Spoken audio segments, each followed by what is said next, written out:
되겠어요. 그래서 수용성 양분과 지용성 양분이 결국은 심장에서 만나는데 그 중간 과정이 어떻게 되는지 그림으로 한번 정리를 해보도록 하겠습니다. 이 그림이에요. 자, 수용성 양분은요, 보시는 것처럼 모세혈관 지나서 간 문맥, 간으로 들어가는 문이라 이렇게 생각하시면 되겠어요. 간 문맥 지나서 간을 지나갑니다. 간을 지나가면 수용성 양분이에요. 뭐라고요? 간을 지나가면 수용성 양분. 간 문맥, 간정맥, 심장으로 함유되는 거예요. 심장으로 들어가는 혈관은 정맥이거든요. 우리가 다음 시간에 순환계 때 설명할 거예요. 심장으로 들어가는 건 정맥. 그 다음에 지용성 양분은 암주관은 림프관의 일종입니다. 암주관, 그 다음에 림프관, 가슴 림프관. 그래서 역시 정맥. 빗장 및 정맥은 이전 교육 과정에서 얘기할 때는 쇄골뼈 아래 정맥, 쇄골하 정맥 이라고도 표현을 하죠. 그래서 여러분 그림으로 보실 때 간 지나가 수용성, 간 안 지나가 지용성. 어디서 만나? 심장에서 만나. 끝. 뭐 더 이상 여러분들 이 그림에서 여러분들에게 요구하는 건 없어요. 됐죠? 자, 그러면 여러분들과 지금 영양소의 이동까지 제가 얘기했는데 여기서 조금만 제가 좀 부연 설명을 좀 드려볼게요. 거기 지금 교재에 동그라미 2번에 영양소의 이동에 수용성 영양소와 지용성 영양소 지금 잘 소개되고 있고 그리고 수용성이 어떤 게 있고 지용성이 어떤 게 있는지 잘 정리되어 있어요. 그거 한번 보시고 밑에 제가 작은 글씨로 이런 거 써 있죠.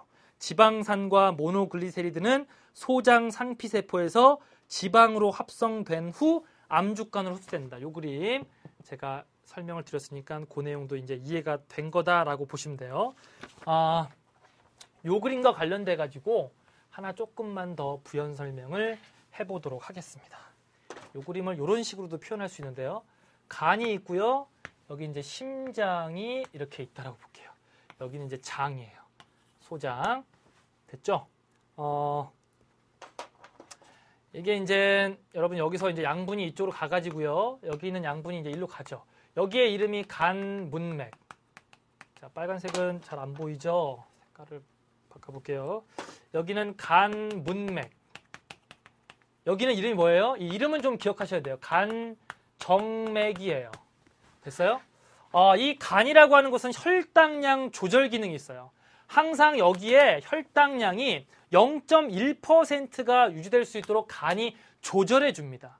예를 들어 볼게요. 식후에 여기 혈당이 150이라고 합시다. 근데 여기는 항상 100을 맞춰줘요. 예를 들면 100을 맞춰줘요. 그럼 어떻게 하느냐? 이 150이 간에다가 50을 저장하고 100만 나가게 해준다라고 보시면 되겠어요. 어떻게?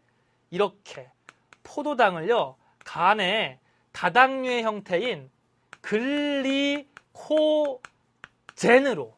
글리코젠으로 저장해 줍니다. 얼마큼?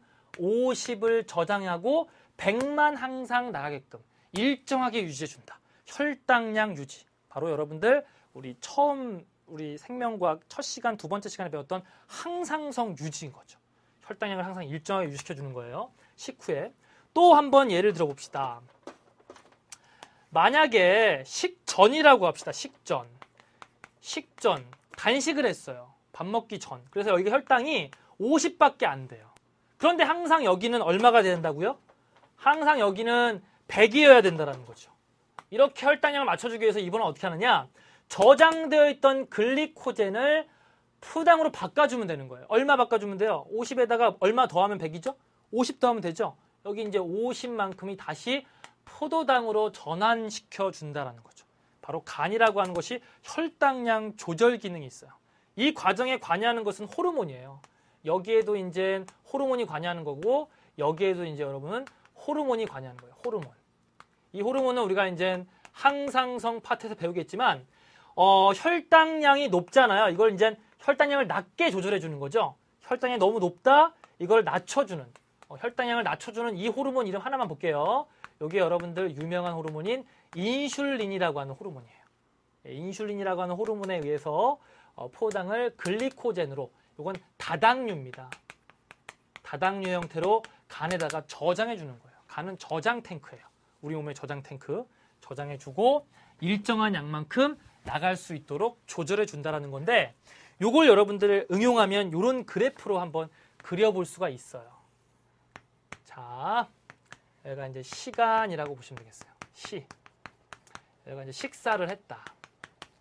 식사를 여기서 했다라고 보시면 되겠어요. 여기가 이제 0.1% 한번 볼까요? 항상 이 정도 수준에서 일정하게 유지된다라고 보시고요. 다시 이거를 0.1%가 정상 수치라고 보시면 되는데 어떤 경우는 그래프가 이렇게 아주 급격하게 변하는 그림을 하나 볼 수 있고요. 하나는 별로 변화가 없는 이러한 변화, 항상 0.1에서 거의 0.1에서 조금의 변화만 있는 이러한 혈관이 있다고 합시다. 바로 혈당 변화가 큰 폭으로 변하는 이게 뭐냐면 얘가 바로 간 문맥에서의 혈당 변화 그래프예요. 간 문맥에서의 혈당 변화 그래프. 그 다음에 얘는 거의 0.1에서 별로 변화가 없죠.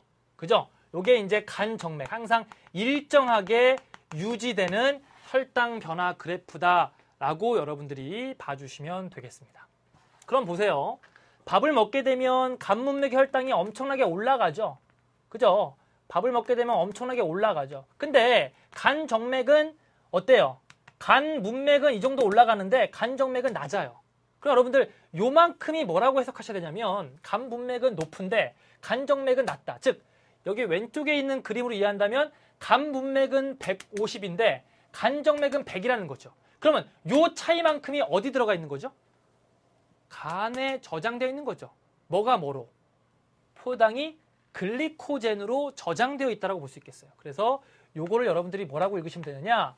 포도당이 글리코젠으로 저장된 양이다라고 생각하시면 되겠습니다. 이렇게 해석하시면 돼요. 그 다음에 여기 지금 간 정맥의 수치는 이 정도인데 간 문맥은 낮아요. 그죠? 간 문맥은 낮다고요. 그러면 요 차이만큼은 또 어떤 의미가 있느냐? 요 차이만큼은 우리가 또 어떻게 읽어줄 수 있느냐라는 거죠. 예, 이건 이렇게 보시면 돼요. 여기는 100인데요. 됐어요? 간 정맥은 100인데 간 문맥은 지금 50이에요. 간 문맥은 50, 간 정맥은 100 이렇게 생각하시면 돼요. 그러면 그 차이만큼은 뭘까요? 바로 글리코젠이 포당으로 다시 쪼개진 거죠. 분해된 거죠. 그래서 요 양은요. 여러분 요 양은 뭐라고 보시면 된다? 반대로 글리코젠이 뭐로? 포도당으로 전환된 양을 나타내는 그러한 차이다 라고 여러분들이 정리를 해주시면 되겠습니다.